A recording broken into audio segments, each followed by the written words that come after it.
dia de novo, né, para o pessoal da internet que nos acompanha.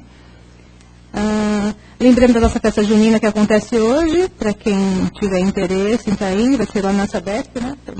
Na Sabesp, a partir das 14 horas. Aí a gente só pede que as meninas levem um prato de doce e os meninos bebida, não alcoólica. Então, vai ser uma tarde muito agradável, quem puder estar indo lá compartilhar com a gente esse momento vai ser muito gostoso.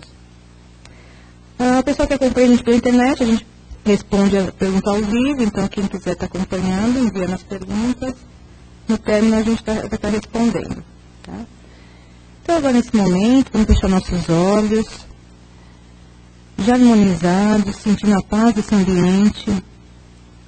Vamos visualizando a imagem do Mestre Jesus com sua luz, bondade e misericórdia infinita. E agradecer por essa semana que se inicia, repleta de oportunidades para o nosso crescimento. E que possamos deixar de fora todas as aflições, os problemas, para absorver ao máximo os ensinamentos que nos será passado hoje. Para que possamos, ao sair daqui, refletir e colocar em prática no nosso dia a dia. Que assim seja, graças a Deus. Hoje o Serginho vai estar comentando com a gente sobre silêncio necessário. Né? E cadê o Serginho?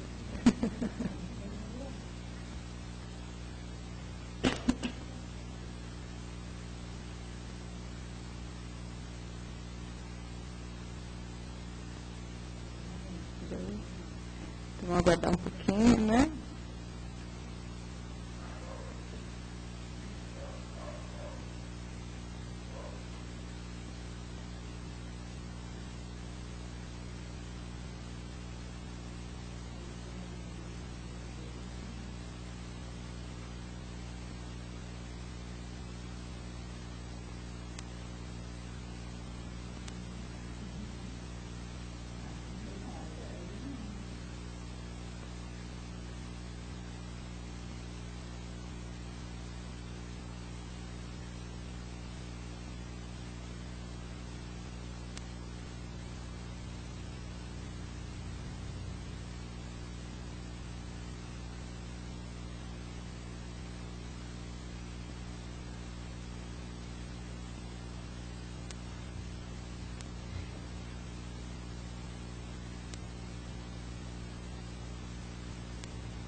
Muito bom dia a todos.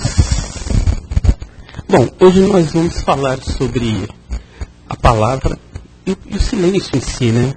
E o que isso é importante para os nossos dias e até para nós mesmos como pessoas no mundo em que vivemos. Até porque nos dias de hoje a gente tem uma dificuldade muito grande de pensar, pesar o que vai falar e falar. Essa interação aí, ela tem que ser muito bem pesada.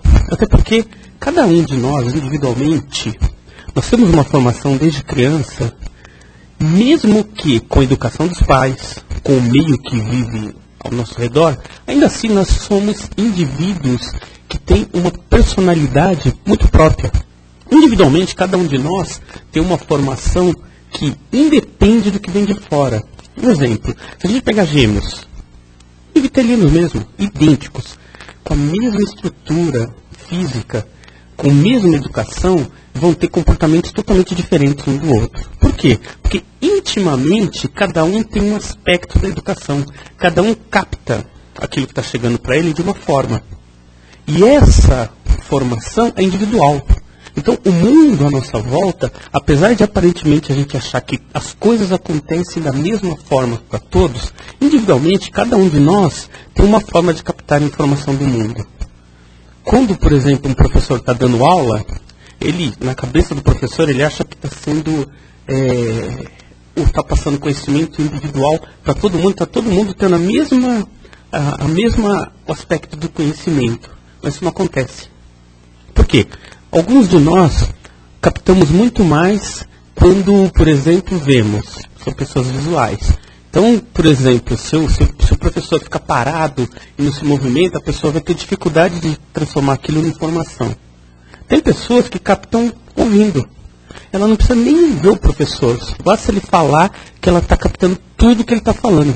E tem pessoas que são mais sensitivas, elas precisam sentir aquilo. São aqueles alunos, por exemplo, que não param de escrever, porque ele precisa passar o conhecimento por alguma forma para ele poder. Então, muitas vezes o professor, principalmente algumas faculdades no dia de hoje que se dizem modernas, mas na verdade se a gente voltar 100 anos atrás, a educação está do mesmo jeito, se a gente for pensar.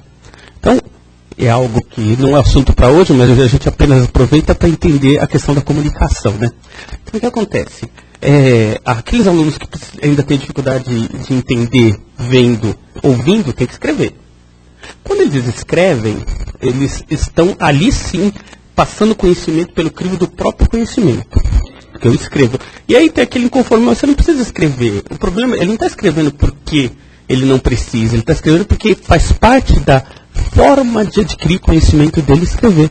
Então nós vamos ver que mesmo na era da digital, do computador, vai ter pessoas que não largam o caderno, que vão continuar escrevendo. Tem pessoas que não precisam do caderno, basta ver. E tem pessoas que não precisam ver, basta ouvir.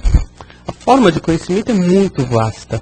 Então nós, individualmente, temos formas muito distintas de captar o conhecimento. É por isso que quando estamos conversando com uma pessoa, nós temos que tomar um certo cuidado. Por quê? Porque não basta a gente passar a informação ou falar. Aquela pessoa que está recebendo, ela vai receber de uma forma muito particular. Exemplo, quando nós falamos com uma pessoa, de qualquer forma, a porcentagem, ou seja, a capacidade de passar o conhecimento é dividida da seguinte forma. 8% é falado. Ou seja, tudo que a gente está falando com a pessoa, ela está captando apenas auditivamente 8% de tudo aquilo. Porque o restante é entonação de voz, que equivale a 55%, e o restante é linguagem corporal. Então, quando a gente está na frente de uma pessoa, ela está ouvindo muito pouco das palavras, está prestando atenção na entonação da voz que está vindo e está prestando muito mais atenção na forma em que você está se movimentando.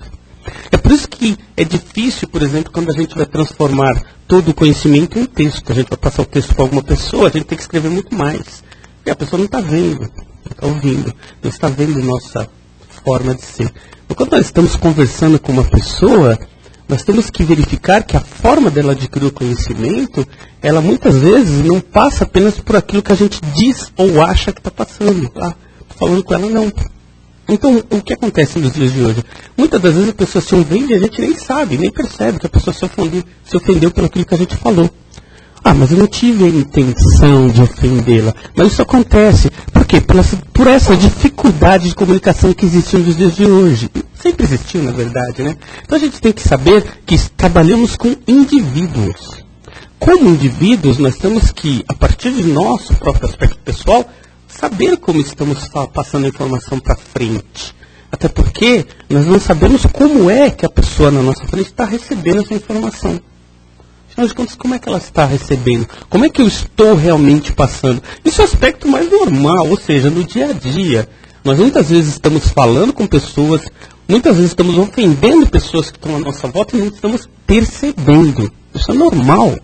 Nós estamos falando porque nós estamos muito mais preocupados com o nosso interior em relação ao que está saindo de nós. Mas a gente muitas vezes não percebe como é que a pessoa na frente está recebendo essa informação. Mas isso aí é o básico. Agora, a gente tem que entender que o mundo é feito de comunicação, principalmente nos dias de hoje. Mas o que acontece de forma geral é que a gente está se comunicando, sim, mas a gente também tem que começar a filtrar mais aquilo que está passando para frente. Tem uma passagem interessante, dizem que é budista, eles falam que foi um conto espírita, não importa de onde veio, mas em que uma pessoa falou mal de alguém, uma certa vez. E aí, vou pro lado oriental, podia ser até pro lado espiritual, tanto faz, porque o conto vai falar a mesma coisa. Ele chega então pro mestre dele e fala: olha, mestre, eu falei mal de tal pessoa, o que eu faço? Estou arrependido. Ele falou: pega um saco de pena e me encontra lá na Bastiano Alto lá. E aí o discípulo pega o saco de pena e vai até lá, para se redimir, né, de ter falado mal do companheiro. A moça falou, agora joga essas penas. E falou, como ela no alto, elas se espalharam. Ele falou, bom, você quer se redimir? Ah, quero, então agora você vai ter que recolher cada uma dessas penas que espalharam. Mas por quê? Ué, é como o que você falou do fulano, da pessoa, seja de quem for. Quando você fala alguma coisa, ela se espalha como essas penas. Você consegue pegar tudo depois que você inicia? Não. Você vai conseguir se redimir daquela forma? Não mais. Porque quando a gente fala de alguém, fala alguma coisa, como esse saco de penas. Depois que a gente joga, acabou, já foi. Sumiu e espalhou pela sociedade. E é muito mais fácil, quando falamos de alguma coisa perniciosa, o assunto se espalhar do que quando falamos de alguma coisa elevada. É do aspecto humano se interessar mais por coisas desagradáveis do que agradáveis? Bom, a gente vai chegar no equilíbrio disso mudar. Mas nos dias de hoje, as notícias, quando vemos na televisão, chamam muito mais atenção as desgraças do que as notícias elevadas. Por que será? Porque do aspecto humano, a gente ainda vive num processo de expiação e prova. Quando passamos por um acidente, é muito mais fácil a pessoa parar para olhar o acidentado, para ver se vê alguma coisa, do que andar, passar um pensamento positivo e, olha, não vou atrapalhar o trânsito, já foi. Acabou. Então, esse interesse pessoal por algum tipo de informação mostra bem o nosso caráter. Quando vamos na televisão a gente pode fazer uma autoanálise assim. Quais os assuntos que mais nos interessam? Quando estamos falando de coisas elevadas ou quando estamos falando da vida de alguém? Isso é uma autoanálise. Quando ligamos a televisão, qual tipo de notícia a gente prefere? Aquelas notícias que falam mais do desenvolvimento humano ou as notícias que falam mais das guerras e das desgraças que estão acontecendo no mundo? Isso serve para autoanálise. E no rádio, e na música, e nos assuntos familiares ou mesmo no trabalho. Isso serve para a gente entender como é que nós somos. Porque muitas das vezes é muito mais fácil a gente pensar no outro. É muito simples quando a gente julga o marido, a esposa, o filho, o vizinho, o colega. Porque quando a gente tem a visão específica do outro, a gente é julgador. A gente não se julga. Mas está na hora da gente começar a cortar o vínculo exterior, lembrando que nós somos particularidades, nós somos únicos. A única pessoa no mundo que pode entender somos nós mesmos. Quando a gente vai fazer análise, por exemplo, o analista nunca vai dizer o que você tem que fazer. Ele procura, através da análise, fazer com que você, ou nós, no caso, né, saibamos qual o melhor caminho. Porque a gente é a única pessoa no universo que consegue se entender e encontrar o caminho. Então, da mesma forma, nós podemos usar, então, o bom senso da comunicação mesmo para nos entender. E se por alguma razão nós descobrimos que os assuntos, a programação, o noticiário e coisas que o valham não são tão bons, então estamos em tempo de começar a mudar a programação. Que tipo de livros eu ando lendo? Que tipo de programação de televisão eu ando fazendo? Que tipo de assuntos? E elevarmos isso. E aí também tem em conta até que as pessoas comuns falam da vida alheia. As pessoas melhores filosofam e falam da melhor humana. Ou seja, as pessoas quando vão melhorando o seu caráter íntimo, param de se preocupar com o que está acontecendo com a vida do outro. E começam a se preocupar consigo e com a vida melhor como um todo. Isso mostra bem como a pessoa está modificando seu caráter interior. Então, se ainda estamos muito preocupados com o que fulano faz, então a gente tem que começar agora a se analisar. Por quê? E começar a melhorar mesmo isso. Começar a buscar um caminho melhor. Existe aí uma peça famosa de Shakespeare, chamada Otelo, que mostra bem esse nosso caráter humano, né? Para quem não conhece a peça, Otelo, apaixonado pela esposa, vivia muito bem e, obviamente, né, tinha um amigo que era apaixonado pela esposa dele, né? Que era Iago. O Iago, então, usando da palavra, começa a envenenar Otelo. Começa a passar informações para Otelo. É um anel ali, é uma informação ali, é uma situação inventada, e Otelo vai se envenenando depois de um tempo e vai acreditando no amigo.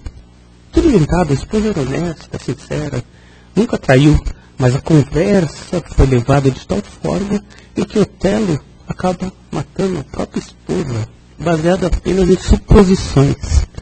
Isso do Shakespeare é interessante porque mostra a nossa condição humana. Nós muitas vezes não buscamos provas, mas nós, através da circunstância, tendemos a acreditar naquilo que queremos acreditar. Isso é ruim, porque a gente tem que começar a entender o ser humano como um todo. Lá atrás, Jesus, se a gente for lá em Marcos, capítulo 15, de 21 a 22, Jesus tem uma parte lá interessante em que ele comenta sobre essa situação, né? E ele falava, preocupado com a forma que as pessoas se tratavam, e dizia, todo aquele que falar mal do seu irmão será julgado no juízo final. E tem uma palavra que Jesus conta, que é o seguinte, todo judeu, na época, existia muita dissidência, judeus que iam morar em outros povos, então eles paravam de seguir a mesma religião, seguiam, obviamente, o judaísmo, mas de uma outra forma, e paravam de fazer parte do centro judaico. E os judeus, ali naquele ponto, tinham preconceito, porque eles já não aceitavam aqueles povos lá como povos que são tementes a Deus, dentro daquela condição religiosa, e quando se referia àquele povo, eles falavam raca.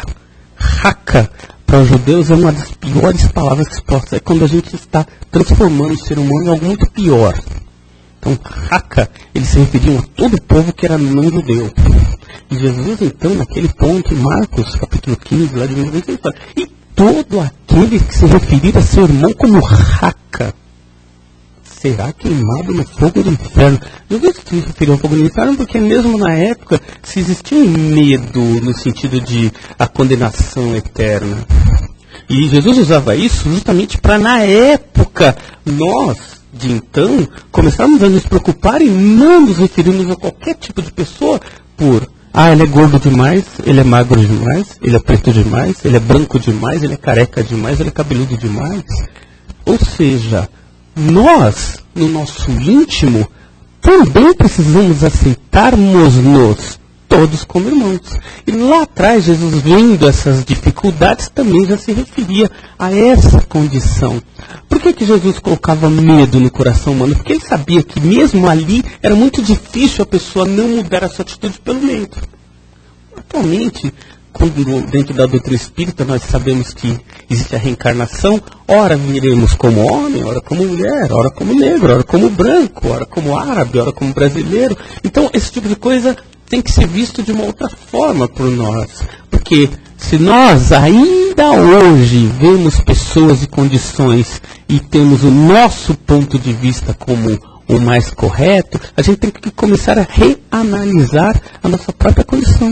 Porque estamos no mundo para evoluir, para crescermos e aprendermos. Senão a gente vai agir como Otelo. Vamos começar a acreditar nas condições e não na verdade. E aí fica até difícil, porque na nossa condição humana, nós temos que ser verdadeiros. E ainda lá em Marcos, Jesus então dizia, então é necessário, e aí Jesus chamava as pessoas para serem verdadeiras, que o ser humano diga, quando tiver condições, sim, sim, para as coisas verdadeiras e não para as coisas que não são verdadeiras ou falsas. Ou seja, seja sincero. Quando tivermos que falar sim para a pessoa, fale, seja verdadeiro. Não, também, porque nós, e isso é uma condição natural, nós temos uma dificuldade muito grande às vezes de falar não. Não para o filho, não para o amigo, não para a pessoa, não para o amigo. Então, a gente não quer falar não, mas também não quer falar sim, então a gente fala talvez. Vivemos num mundo, e aí lembrando de Jesus, sim, sim, não, a gente não usa nenhuma das palavras. A gente fala talvez, se der, e a gente começa a ser falso conosco, com um amigo, com a sociedade. Uma coisa que começa pequena e vai crescendo, porque a gente para de ter posição no mundo. Posso contar com você? Talvez, olha o talvez, é falso, porque a gente não vai lá. Você vai em casa, se der, não vamos. Porque se a gente for, a gente fala. Então também como palavra, nós temos que começar a buscar ser verdadeiros. Porque a gente tem tanta dificuldade, a gente não quer machucar. Mas se a gente vai machucar, porque a gente vai acabar não indo lá naquele encontro, ou não vamos fazer o que estamos prometendo. Por quê? Porque a gente está sendo pior. Muito pior. Porque quando a gente fala talvez, eu acho, se der, nós estamos mentindo. aquele caso do Jesus falando sim, sim, não, não, remete-se a isso. Sejamos verdadeiros. Olha, não vai dar. A pessoa, naquele momento, vai saber que a gente tem posição. Olha, não vou, não tem condição. E paramos, então, de ficar com aquela condição de, eu vou ver se dá. Talvez dê. Eu vou dar uma olhada, talvez eu vou dar um jeito. E a gente, então, começa a se esconder através das nossas respostas íntimas, porque a gente não é verdadeiro. Para sermos espíritos no sentido real da palavra e evoluir nesse sentido, nós temos que buscar verdades.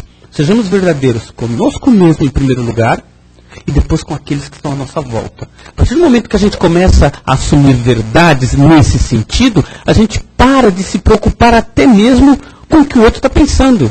Porque também isso nos incomoda. O que será que ele vai pensar de mim? Então a gente tem que começar a parar de se preocupar com o que a outra pessoa acha a nosso respeito. Porque é justamente baseado nisso que a gente começa a ter esse tipo de atitude. O Freud, quando ele analisava pessoas com comportamentos desse tipo, ele dizia, a pessoa quando é mentirosa, quando é falsa, ele remete-se a um desequilíbrio emocional que vem desde a infância. Não sei se vem através do próprio comportamento dos pais que agiam dessa forma, e a criança acaba agindo dessa forma.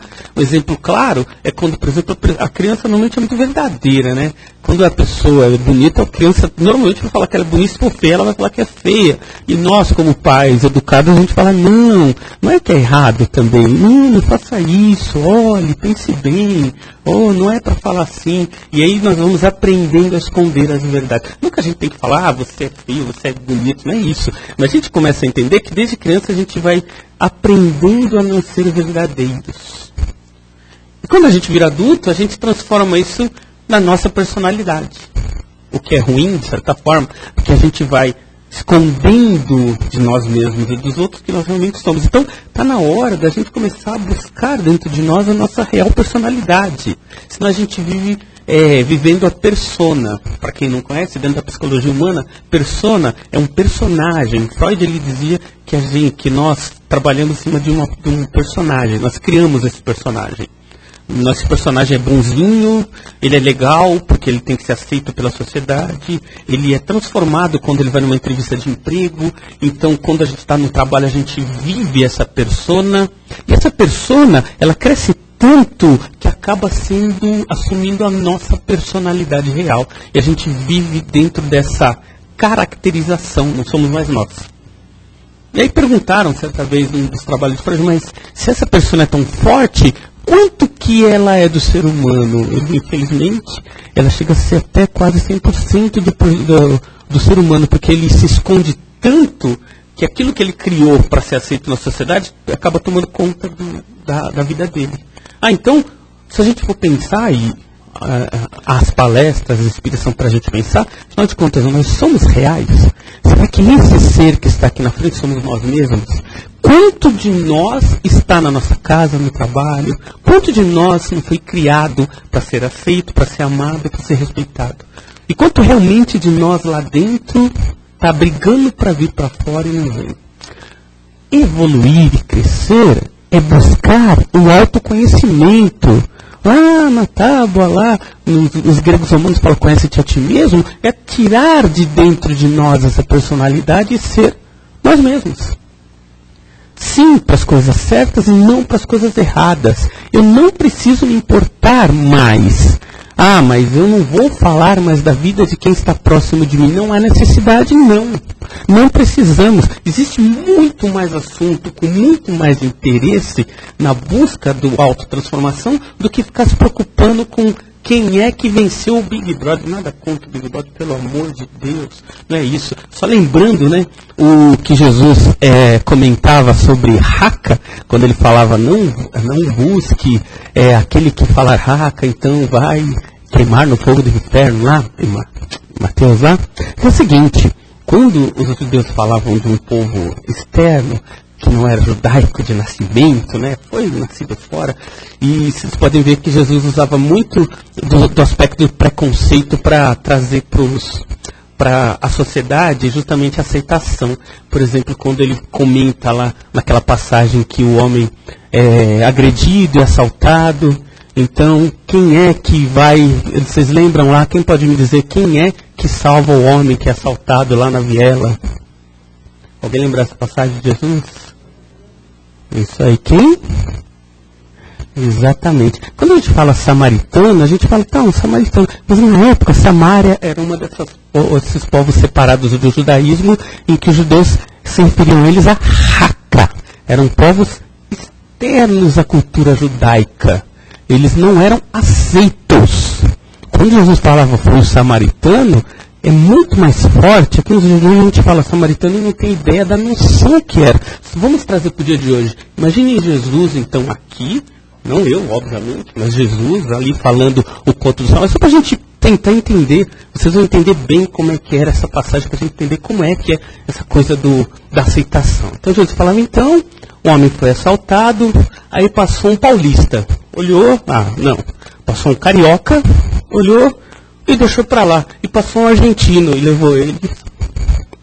Entenderam? É mais ou menos isso. Nós temos que entender que nós, tudo que é falado, o que é passado, quando Jesus passa, nós temos que adaptar para os dias de hoje, porque perdemos a noção da força do próprio conto, porque a gente vive numa outra sociedade, mas na época era muito forte. Por exemplo, as palavras faladas e até a cultura era muito intrínseco nos judeus de então. Então cada conto que Jesus falava calava muito fundo, porque ele atacava as noções de cultura. Hoje, quando nós pegamos um texto, nós lemos um texto, então tá, samaritano. Mas se a gente não trouxer para a nossa condição atual, a gente não vai ter noção do peso que foi quando Jesus falou. É por isso que quando Jesus falava naquela época, as pessoas paravam, porque ele tocava em assuntos que ninguém mais tocava. Falava de condições e situações que eram vivas naquele momento, em que as pessoas não aceitavam falar. Isso falava, Jesus falava. Hoje nós temos que trazer isso para os dias de hoje para a gente entender e se adaptar àquela condição.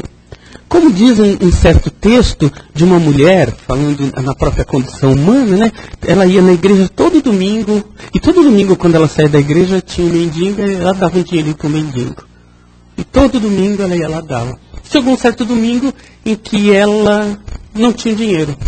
E aí ela chegou para o mendigo e falou, olha meu amigo, hoje eu não tenho dinheiro, mas vou te dar um abraço. Aí deu um abraço no mendigo. E o mendigo no final, quando ela vai indo embora, ela olha, muito obrigado, viu, por hoje. Ela falou, mas hoje? Por quê? Todas as vezes eu te ajudo, por que só hoje? Que eu não tenho nada para te dar. Porque hoje foi a primeira vez que você conversou comigo. Ou seja, muitas das vezes nós não fazemos o básico, né?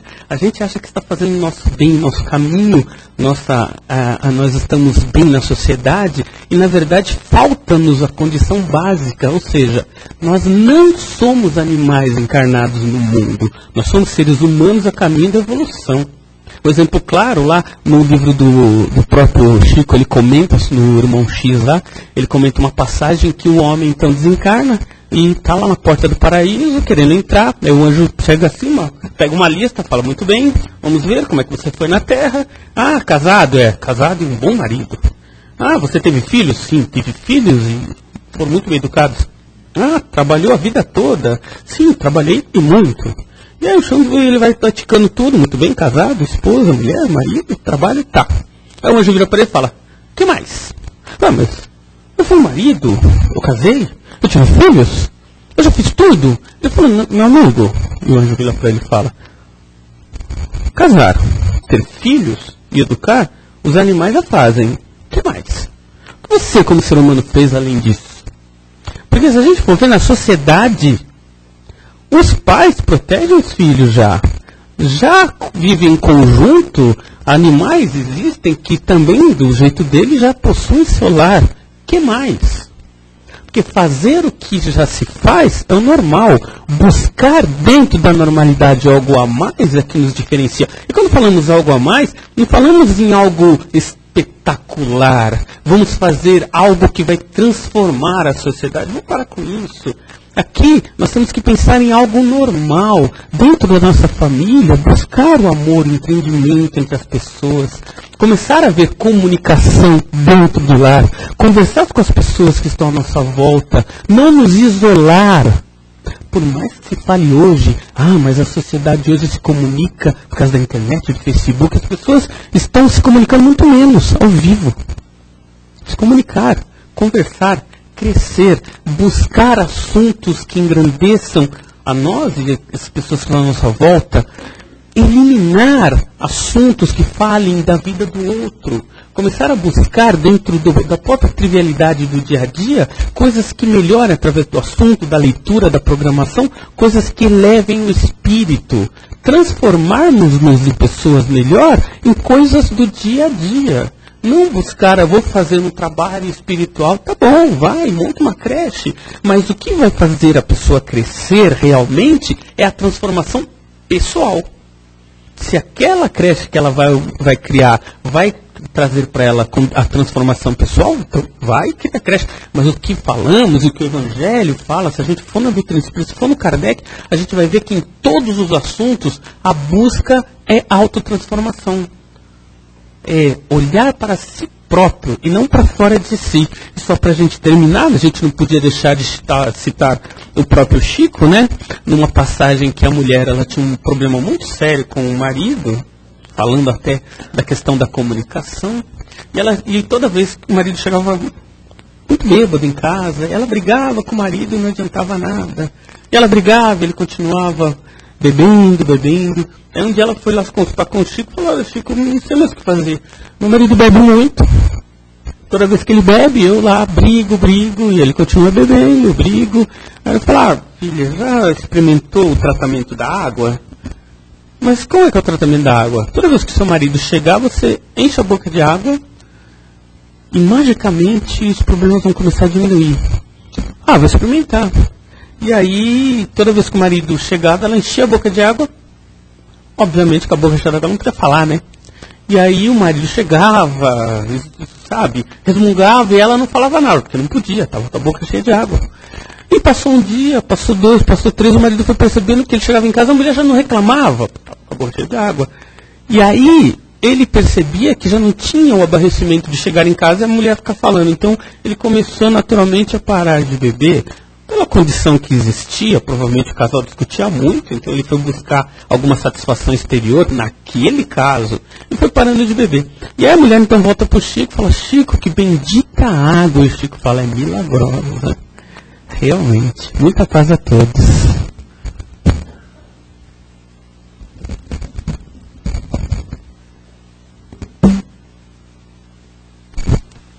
Alguém tem alguma pergunta, alguma colocação?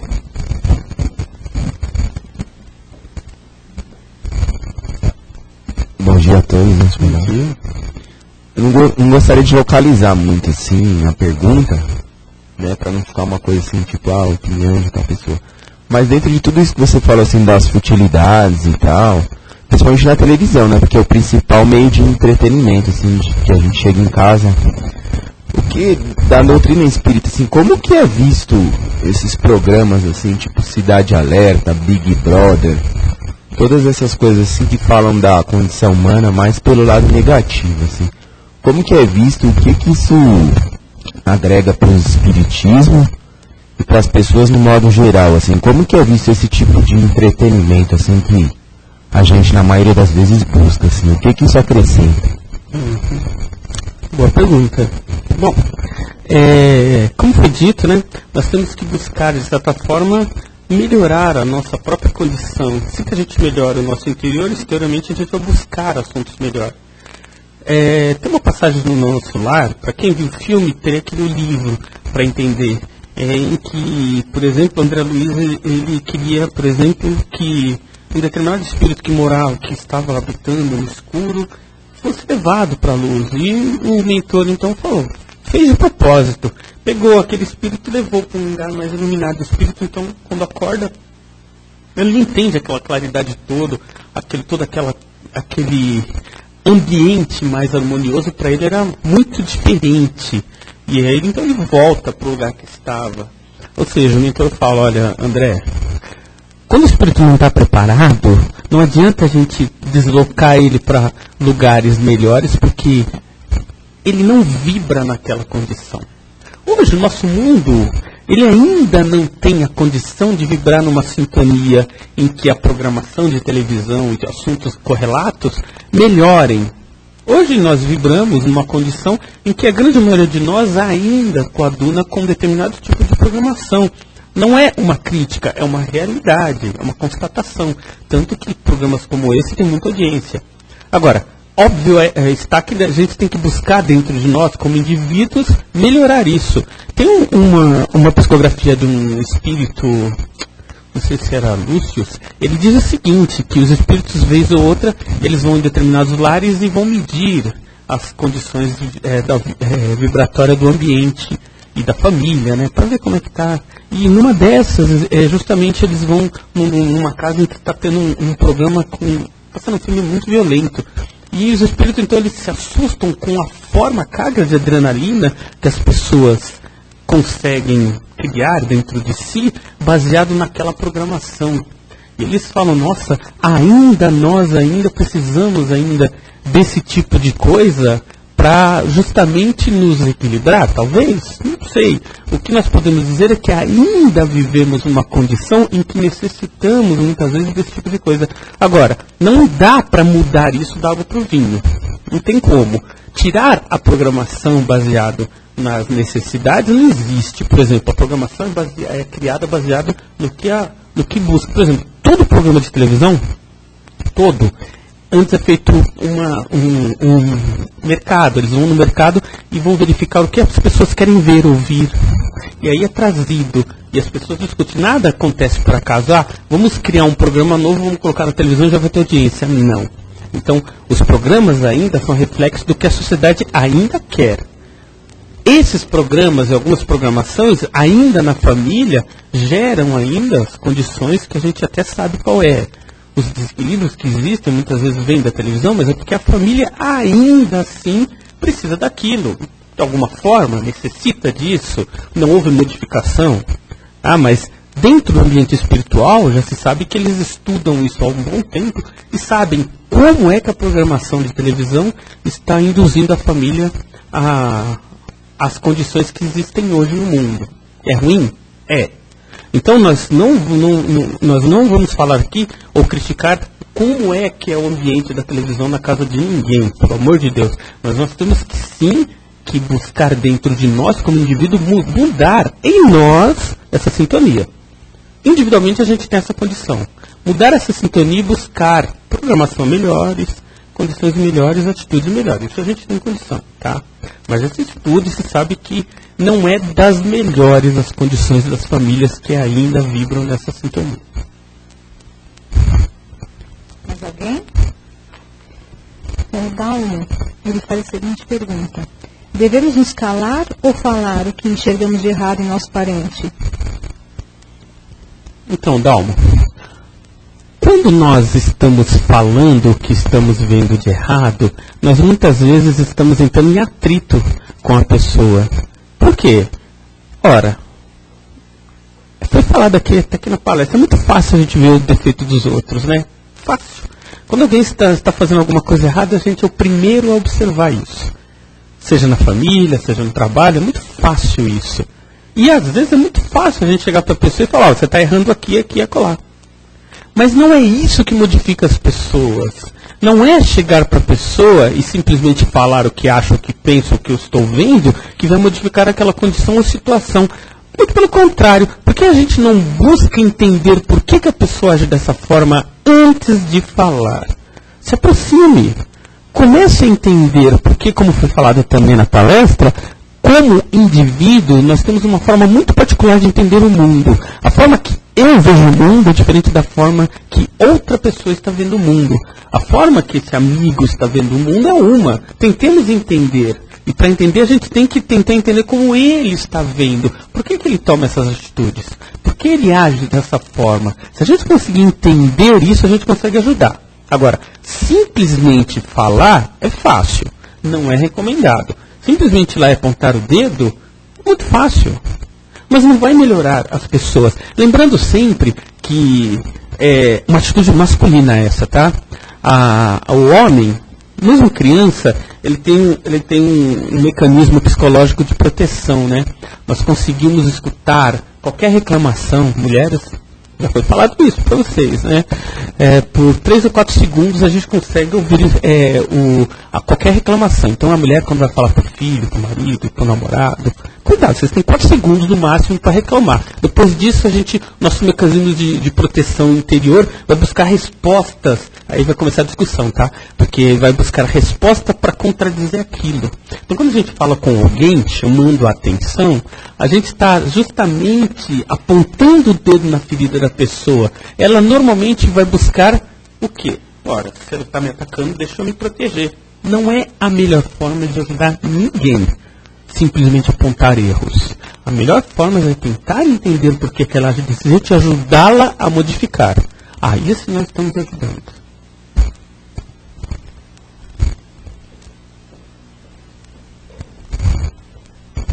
Bom dia. Senhor, se temos que dominar essas más tendências, e essas tendências imagino que estejam na parte mais íntima do ser, como existe a possibilidade de a gente ter uma persona boa para ajudar a gente a domar essa coisa tão íntima que são algumas tendências intrínsecas na nossa existência? E aí, porque do jeito que você falou, a gente precisa colocar o nosso íntimo para fora e a persona é uma coisa que meio que atrapalha esse processo, né? Mas existe o contrário, assim, uma persona legal que pode ajudar a gente a modificar o nosso íntimo? Entendi a pergunta. Normalmente a persona é legal. O que nós queremos que a pessoa de fora entenda da nossa forma é a pessoa mais legal do mundo. Nós somos muito bacana para quem está fora. A gente quer ser legal, a gente quer ser aceito. Então a persona que a gente cria é de uma pessoa legal. Somos nós? Não. Está atrapalhando o nosso desenvolvimento? Muitas vezes. Mas essa persona legal faz com que a gente conviva em sociedade, porque também, e isso é uma grande verdade, não conseguiríamos viver em sociedade sendo sinceros. Isso é uma grande verdade. Se a gente for sincero, a gente não consegue nem trabalho. Olha, fala dos seus pontos positivos e negativos numa entrevista. Fala. E seja realista. E depois vai ver se vai ser contratado. Não vai. Então nossa persona ajuda a gente até a arrumar emprego. Ajuda a viver em sociedade? Sim, porque a gente não pode ficar simplesmente sendo verdadeiro. Então a persona não é algo negativo no sentido mais perto da palavra. Ou seja, ela vai me atrapalhar a evoluir. Não é isso. A gente vive em persona. Para viver em sociedade, a gente tem que criar essa caracterização. Temos, né?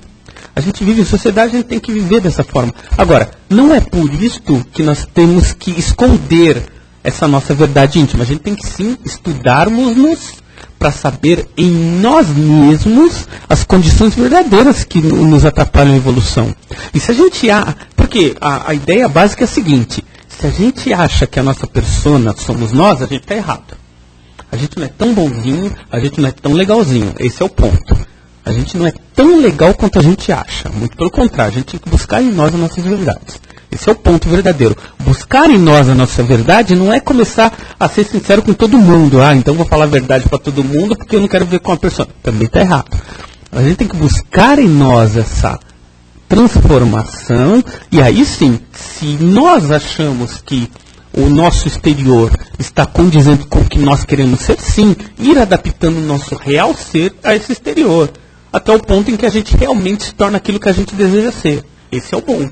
Porque como é que a gente percebe que a gente vive um engano? Porque a gente se irrita muitas vezes com coisas que a gente nem sabe. A pessoa está falando com a gente, a esposa, a gente se irritou. Se a gente não sabe o motivo real daquela irritação, daquele estado de espírito, é porque o nosso ser real não está contente com a nossa persona. O cara entrou na minha fila e eu estou lá atrás, eu fiquei irritado. Olha o meu ser real lá não gostando da situação. Eu estou na fila do banco e o caixa está demorando. Olha o meu ser real querendo brigar com a persona. Então nós vamos ver várias partes da nossa vida em que o nosso ser real quer vir para fora. A gente esconde ele. Está errado. A gente tem que começar a estudar e transformar esse ser real. E não achar que a persona, que ela, de certa forma, ajuda a gente realmente a conviver entre as pessoas. Não é ruim a existência da persona, mas ela existe e a gente tem que saber que ela não é nós. Ela é apenas uma condição psicológica para a gente conviver no mundo e sociedade. Exatamente, esse é o ponto, você tocou no ponto certo. Se a gente começa a mascarar, ou seja, se eu começo a acreditar que eu sou realmente legal, bonzinho, e não conto mentira e sou amigo de todo mundo, estou me enganando. Esse é o ponto. Quem tiver mais perguntas, depois o Serginho continua, tá?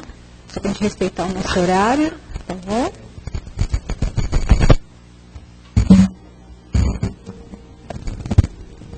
E agora, né, depois de tanto recebermos, né, vamos lá um pouco e vamos vibrar por todo o nosso planeta, envolvendo com muita luz. Vamos vibrar para essa casa que tanto nos acolhe. Vamos vibrar para o nosso local de trabalho, para que haja paz e respeito. E vibremos também para os nossos lares, envolvendo cada familiar. E assim te agradecemos, ó Pai, pelo dom da vida, por mais essa oportunidade de estarmos aqui reunidos, onde tanto aprendemos, e que possamos colocar em prática no nosso dia a dia um pouquinho daquilo que aqui aprendemos. E que tenhamos uma semana abençoada, com muita luz, muito amor e alegria. Que a paz do nosso Jesus esteja sempre conosco. Graças a Deus.